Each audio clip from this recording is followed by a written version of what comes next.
અમદાવાદમાં આજે વહેલી સવારથી મેઘરાજાનું રૌદ્ર સ્વરૂપ જોવા મળી રહ્યું છે। મેઘ તાંડવ અમદાવાદ, વાપી, વલસાડની અંદર જોવા મળી રહ્યું છે। દક્ષિણ ગુજરાત અને મધ્ય ગુજરાત જે છે તેમાં મેઘરાજા અત્યારે મન મૂકીને વરસી રહ્યા છે।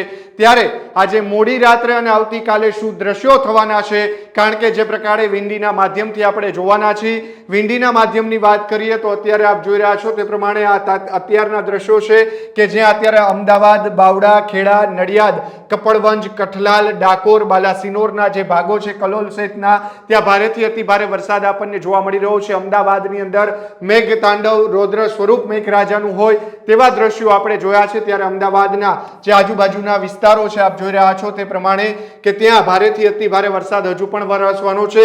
આ અત્યારના જે આપણે દ્રશ્યો જોઈ રહ્યા છીએ તે 3 થી 4 વાગ્યાના છે, પરંતુ જ્યારે રાતે શું સ્થિતિ થવાની છે, મોડી રાત્રે અમદાવાદની અંદર કેવો વરસાદ વરસી શકવાનો છે, આજુબાજુમાં દાહોદ, ગોધરાની અંદર કેવો વરસાદ વરસવાનો છે, હવે તે આપણે જોઈએ। અત્યારે આ 4 વાગ્યા 5 વાગ્યા સુધીની સ્થિતિ છે, જેમાં આ સ્થિતિ જે છે તે બદલાઈ રહી છે।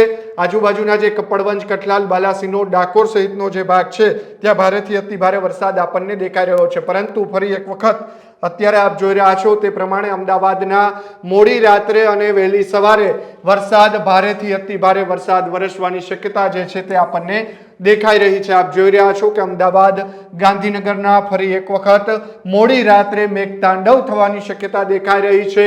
સાથે સાથે કપડવંજ, બાયડ, માલપુર, મેઘરજ, લુણાવાડા, બાલાસિનોર, ડાકોર, કઠલાલ, નડિયાદ, ખેડા, બાવડા, વિરમગામ, કડી, મહેસાણા, મનિયારી, શમી, ડીસા, રાધનપુર, પાટણ, જે ડેડોર, ભટસાણ, સિદ્ધપુર, ખરેલું સહિતના જે ઈડર સહિત ભિલોડા, ખેરધરભાના જે ભાગો છે, વિજાપુર છે, મહેસાણા છે, ઊંઝા છે, ત્યાં ભારેથી અતિ ભારે વરસાદ, મધ્યમ વરસાદ વરસવાની શક્યતા જે છે તે આપણને દેખાઈ રહી છે। પરંતુ મોડી રાત્રે કેવો વરસાદ વરસશે હવે તેની ચર્ચા કરીએ તો આપ જે પ્રકારે આ દ્રશ્યો જોઈ રહ્યા છો, દ્રશ્યની અંદર આપણને વિડીયોના માધ્યમથી દેખાઈ રહ્યું છે કે આ ગાંધીનગરનો ભાગ છે।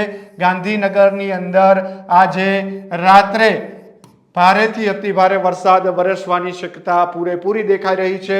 વહેલી સવારથી અમદાવાદની અંદર મેઘ તાંડવ આ ભાગ જે અમદાવાદ છે ત્યાં જોવા મળ્યું છે, અને રાત્રિના 4 વાગ્યાથી 5 વાગ્યા સુધીમાં ભારેથી અતિ ભારે વરસાદ હજુ પણ વરસવાની શક્યતા અત્યારે આપણને અમદાવાદમાં દેખાઈ રહી છે। અમદાવાદના અનેક રસ્તાઓ છે જે નદી ચાલીને જતી હોય, નદી જતી હોય તેવા આપણે જોવા મળ્યા છે।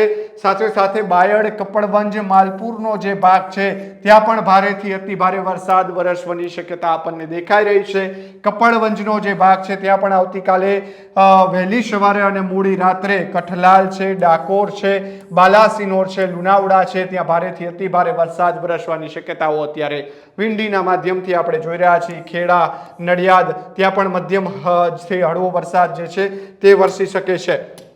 સુરત એટલે કે જે દક્ષિણ ગુજરાતનો ભાગ છે, વલસાડ, વાપીનો જે ભાગ છે ત્યાં આવતીકાલે શું સ્થિતિ રહેવાની છે તે આપણે જોઈએ। સૌરાષ્ટ્રના ભાગમાં તો અત્યારે ક્યાંય વરસાદ આપણને દેખાઈ રહ્યો નથી, પરંતુ સુરતની અંદર, વલસાડની અંદર આજે મેઘરાજાનું વાપીની અંદર રૌદ્ર સ્વરૂપ જે છે તે જોવા મળ્યું હતું, પરંતુ સુરત અને વલસાડમાં આવતીકાલે જે છે તે હળવોથી મધ્યમ વરસાદ રહેશે તેવી શક્યતા જ અત્યારે દેખાઈ રહી છે। પરંતુ સૌથી મહત્વના સમાચાર એ છે કે અમદાવાદની અંદર આજે અને આવતીકાલે ભારેથી અતિ ભારે વરસાદ વરસવાની શક્યતાઓ અત્યારે સ્પષ્ટપણે આપણને દેખાઈ રહી છે। બાવડા, વિરમગામ, પાટડી, લખતર, સુરેન્દ્રનગર, ધાંગધ્રા સહિતના જે ભાગો છે, ગાંધીનગર, કડી, કપડવંજ, બાયડ, માણસા, વિજાપુર, મહેસાણા, મનિયારી, ઊંઝા, સિદ્ધપુર, ખેરાલુ, ઈડર, ભિલોડા, પાટણ, સમી, રાધનપુર જે વિસ્તાર છે, ડીડોર, થરાદ, ધાનેરા, ડીસા એટલે કે મધ્ય ગુજરાત અને જે ઉત્તર ગુજરાતના ભાગો છે ત્યાં ભારેથી અતિ ભારે વરસાદ વરસવાનો છે। આપણે જે અમદાવાદની અંદર દ્રશ્યો જોયા કે મેઘ તાંડવ થયું છે, તેવા જ હવે રાધનપુર આ જે ભાગ છે ત્યાં પણ દેખાઈ રહ્યો છે, સમી છે, મનિયારી છે, પાટણ છે, જે ભસ્તાન છે, ડીડોર છે, સુઈગામ છે, આ જે બધા જે વિસ્તારો છે ત્યાં આખી આપણને સિસ્ટમ જેવું દેખાઈ રહ્યું છે.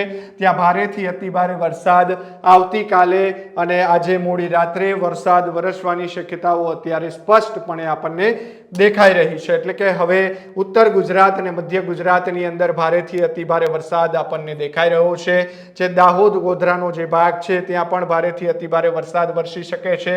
આ ડુંગરપુર છે, લુણાવડા છે, બાયડ છે, ઈડર છે, નડિયાદ છે, આખા ગુજરાતની અંદર સાર્વત્રિક વરસાદની હવામાન નિષ્ણાતો છે તેમણે આગાહી કરી છે.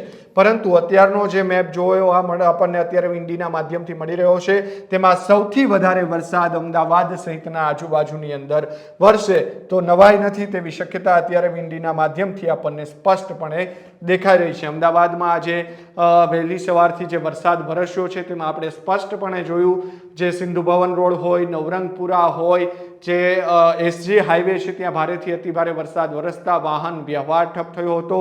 મુખ્યમંત્રી ભૂપેન્દ્ર પટેલ છે તેમનો કાફલો પણ ત્યાં ફસાયો હતો.